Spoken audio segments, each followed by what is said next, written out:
지구 대기의 온실기체로 수증기는 75%를 차지하며 이산화탄소는 25%를 차지하고 있습니다. 대기 중 온실기체로는 수증기와 이산화탄소로 구성되어 있다고 볼 수 있습니다. 수증기는 지역적으로 크게 변화하나 시간에 따른 변화가 거의 없는 기체이고, 반대로 이산화탄소는 지역적으로 크게 변화하지 않지만 과거로부터 꾸준히 양이 증가하고 있습니다. 이산화탄소는 18세기 산업혁명 이전에 250ppm에 불과하던 이산화탄소 농도는 2005년 380ppm까지 도달하였으며 2013년 온실기체 배출에 따른 부담금 지불 협약 이후 배출량은 다소 감소할 것으로 예상되지만 이산화탄소의 농도 변화는 쉽게 바뀌지 않을 것으로 예측하고 있습니다. 따라서 이번 차시에서는 이산화탄소의 증가에 따른 복사평형 온도 변화를 계산 및 이해하는 시간을 갖도록 하겠습니다.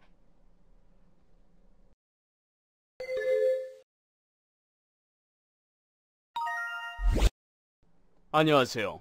오늘 여러분은 학습을 하시면서 학습 내용을 잘 기억하셔서 수업을 마칠 때 기억하기의 내용을 잘 정리해 두시길 바랍니다. 오늘 배우실 학습 내용을 살펴보겠습니다. 먼저 복사 대류 평형 온도를 학습하고 이산화탄소 배증 실험에 대해 알아보겠습니다. 학습을 마치고 나면 어떤 내용에 대해서 알게 될 것인지 학습 목표도 잘 봐두세요.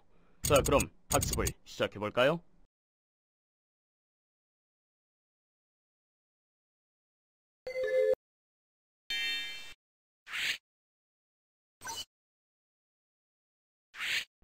복사 대류 평형 온도를 계산하기 전에 그 목적에 대해 알아보겠습니다. 그 목적은 지구 대기 내에서 기온과 복사 속 성분들의 연직 분포를 알기 위한 것입니다. 계산 결과에 의한 복사 대류 평형 온도의 연직 분포를 관측 결과와 비교함으로써 지구계의 에너지 원천과 소멸 및 수송에 대한 이해를 증진시킬 수 있습니다. 대기를 여러 개의 기층으로 나누고 그 중에 어떤 기층에서의 복사 평형은 1번식으로 정의됩니다. 이 기층에서 태양 복사와 적의 복사가 평형을 이룰 경우 이 기층이 얻는 순 복사 속 에너지는 0이 되고 기층의 온도는 일정하게 됩니다.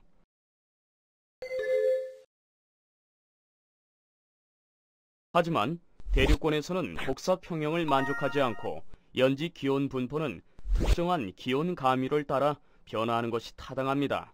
이렇게 나온 식이 다음의 2번식과 같이 나타냅니다.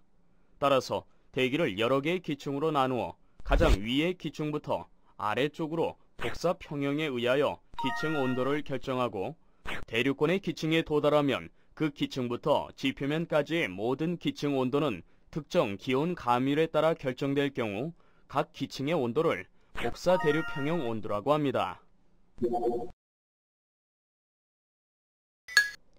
수증기와 이산화탄소량을 각각 2배 증가시키면 어떤 기체가 지구 대기 온도 변화에 더 큰 영향을 미칠까요?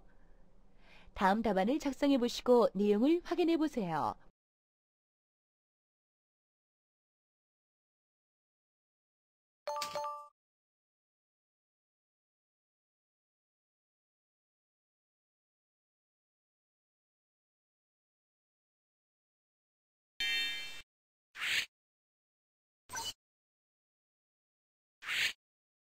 대기 중에는 적의 복사의 흡수 기체로서 수증기와 이산화탄소, 그리고 오존과 메탄 등 여러 가지 종류가 있습니다. 이들 흡수 기체에 의한 지구 대기의 온실 효과는 기체 분자에 의한 적의 복사 흡수 특성과 대기 중에서 그 비율 변화가 중요합니다. 즉, 지구 대기에 포함된 양이 많지 않을 경우 기체에 의한 온실 효과는 크지 않기 때문입니다.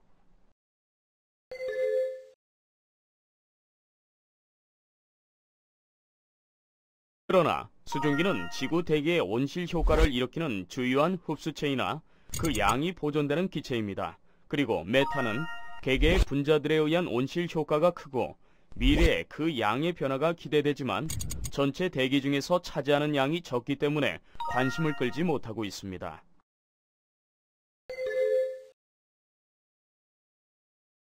대기 중의 기체 중 대표적 온실 기체인 이산화탄소는 그 양이 적지 않고 도시 산업화에 따라 그 양이 꾸준히 증가하고 있습니다.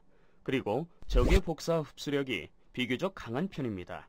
특히 성층권의 냉각에 중요한 역할을 하고 있으며 그에 따른 대류권이 가열되는 현상을 보이고 있습니다.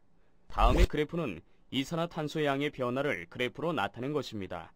약 200년 전에는 200ppm으로 낮은 적도 있었으며 현재는 약 360ppm입니다. 그러나 미래에 720ppm으로 현재 2배까지 증가할 경우 지표면 및 대류권 기온 변화를 예측하는 것은 흥미로운 일입니다.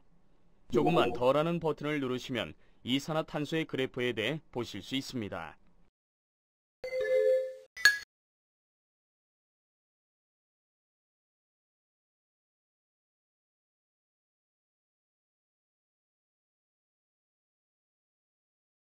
온실 효과에 의하여 대류권 공기가 가열되면 지표면의 증발량도 많아집니다.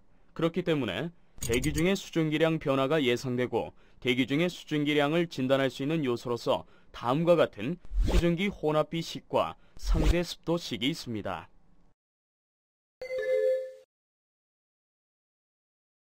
이 두 식에서 E는 수증기압, P는 기압이고 ES는 포화 수증기압이고 만약 대류권에서 어떤 기층의 수증기 혼합비가 일정할 경우 온실 효과에 의하여 기온이 변화하더라도 수증기압은 변화하지 않습니다. 그러나 어떤 기층의 상대 습도가 일정할 경우는 기온이 증가함에 따라 포화 수증기압이 변화하며 수증기압도 변화됩니다.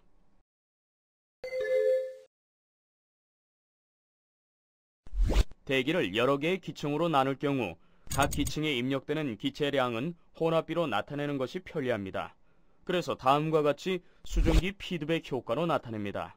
대기 중에서 수증기에 의한 투과 함수 변화가 상대 습도 변화와 온도 변화에 의하여 발생됨을 의미합니다. 그러므로 각 기층의 수증기량은 혼합비 단위로 입력하여도 기층의 기온 변화에 따라 수증기량도 탄력적으로 변화될 수 있어야 합니다.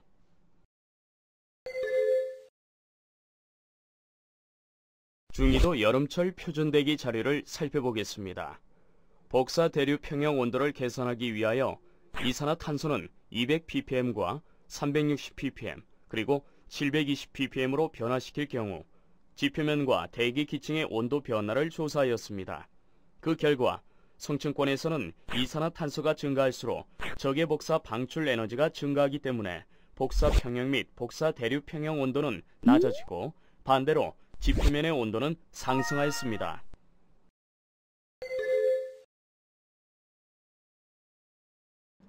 그리고 이산화탄소 농도가 200ppm과 360ppm, 720ppm일 때의 수증기 혼합비의 일정과 상대 습도의 일정에 대해 알아보겠습니다. 수증기 혼합비가 일정할 경우 지표면의 복사 대류 평형 온도는 각각 306.1과 307.1 및 308.2 켈빈으로서 관측값보다 10 켈빈 이상 높았으나 상대 습도에 대해서는 각각 293.2와 294.7 그리고 296.4 켈빈으로 관측값과 유사합니다.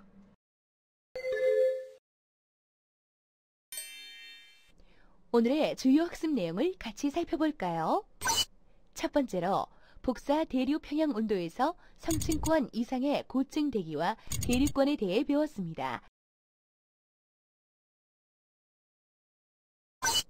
두 번째로 이산화탄소 배증 실험에 대해 배웠습니다. 다음 학습 내용을 잘 기억해 두세요.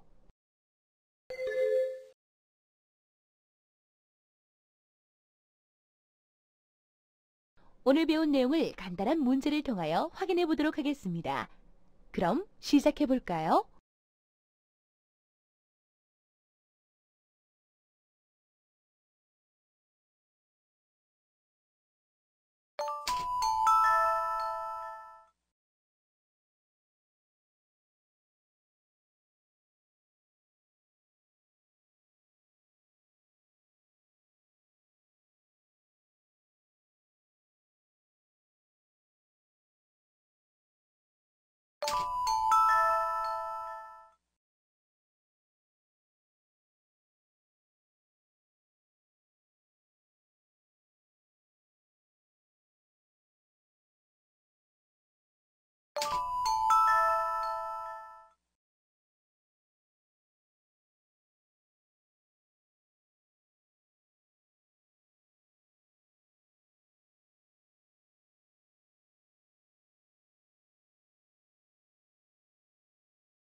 지금까지 복사 대류 평형 온도, 이산화탄소 배증 실험에 대해서 학습하셨습니다. 배운 내용을 토대로 기억해야 할 중요 과제에 대한 답안을 작성해 보시고 오늘의 학습을 마치겠습니다.